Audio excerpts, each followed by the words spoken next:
Hello everyone, welcome back to my channel Bank Him. So yesterday I attempted SBA PO prelims mock test, mock number 14 and from Guidely. So now you can see here I scored 67.25 marks out of 100 and the cutoff was 58. तो मैं अभी आपको analyse दिखा देता हूँ, accuracy क्या रही है, परसेंटाइल क्या रही है, सेक्शन वाइज मार्क्स क्या रहे हैं और कैसे मैंने किया था, क्या मेरा गलत किया है। ठीक है, तो देखो यहाँ पे आपको ये तो पता लग गया था 67.25 मार्क्स थे मेरे, तो इनमें से मेरे 7 तो इनकरेक्ट हो चुके हैं और 91% मेरी एक्यूरेसी है। ठीक है, तो मैं आपको एनालाइज दिखाता हूँ। ठीक है, सो एनालाइज में आप देख सकते हो यहाँ पे मेरी जो परसेंटाइल्स हैं वो तो 99.78 परसेंटाइल है और जो मेरी रैंक है वो 13 है आउट ऑफ 5895 स्टूडेंट्स। सो अब मैं आपको सेक्शन वाइज मार्क्स दिखाता हूँ। ठीक है, सबसे पहले हम बात करते हैं इंग्लिश सेक्शन की। इंग्लिश सेक्शन में मैंने अटैम्प्ट किए थे 30 क्वेश्चंस आउट ऑफ 40। 23 मेरे करेक्ट हैं और 7 मेरे इनकरेक्ट हैं। आप देख सकते हैं मेरे ऑल ओवर भी 7 इनकरेक्ट हैं। इसका मतलब ये है कि मेरी क्वांट्स और रीजनिंग में 100% एक्यूरेसी है। मेरे जो 7 क्वेश्चन जो इनकरेक्ट हुए वो इंग्लिश में ही हुए हैं और मैं सच बताऊँ तो मैं इंग्लिश से इतना ही एक्सपेक्ट करके चलता हूँ, क्योंकि इंग्लिश मेरे एक ऐसे सब्जेक्ट है जिससे I can say the weakest subject, क्योंकि ना तो इसमें ये पता चलता है कि कब इसके मार्क्स बहुत ज़्यादा अप हो जाते हैं, ना ये पता चलता है कब इसके मार्क्स बहुत ज़्यादा डाउन हो जाते हैं। ठीक है, तो इसमें मेरी परसेंटाइल जो है 89.57 है और स्कोर मैंने इसमें किया है 21.25 और इधर सेक्शन वाइज रैंक जो मेरी 615 है। ठीक है, बाकी अब बात करते हैं क्वांट्स की।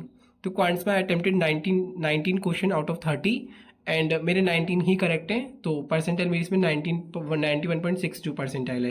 बाकी 19 ही मार्क्स आएंगे क्योंकि इसमें 1 मार्क्स ईच होता है, जो 1 मार्क्स ईच क्वेश्चन जो भी होता है।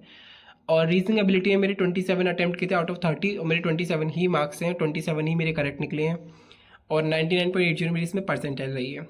तो ऑल ओवर मैं आपको बोल रहा था अपनी पिछली वीडियोस में भी कि प्रीलिम्स तो मेरे हाथ में है और प्रीलिम्स का आई कैन से कि मेरे हाथ में है। अब वो डे ऑफ एग्ज़ाम जो होगा पता चलेगा क्या होता है एग्ज़ाम डे पे, क्या नर्वसनेस होती है, मतलब वो तो किस्मत की बात है फिर। तो वैसे प्रीलिम्स मेरे हाथ में है।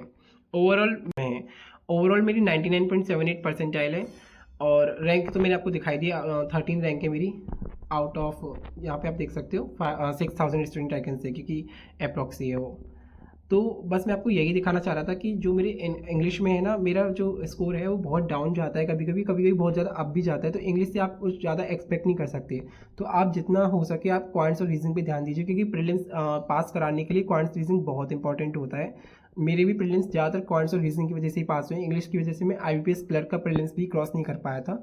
मेरे IBPS क्लर्क के प्रीलिम्स में 35 आउट ऑफ 35 थे रीजनिंग में, क्वांट्स में थे मेरे 28 आउट ऑफ 35 और जो इंग्लिश सब्जेक्ट था उसमें मेरी 16 आउट ऑफ 30 रह गई थी। इस वजह से मेरा 3 नंबर से IBPS क्लर्क प्रीलिम्स क्लियर नहीं हुआ था इस साल का, जो कि मेरा फर्स्ट अटैम्प्ट था IBPS क्लर्क के लिए। और वहीं मेरा SBI क्लर्क 21 मार्क्स की लीड से क्लियर हुआ था प्रीलिम्स। तो मैं आपको बता रहा हूँ कि इंग्लिश एक ऐसा सब्जेक्ट है जिससे आप ज़्यादा उम्मीद नहीं लगा सकते हैं। हाँ, जो बच्चे इंग्लिश में अच्छे होते हैं मैं उनका तो नहीं कह सकता भाई, बट जो एवरेज होते हैं वो क्वांट्स और रीजनिंग पे ज़्यादा ध्यान दें, क्योंकि प्रीलिम्स आपका क्वांट्स और रीजनिंग से ही क्लियर हो सकता है।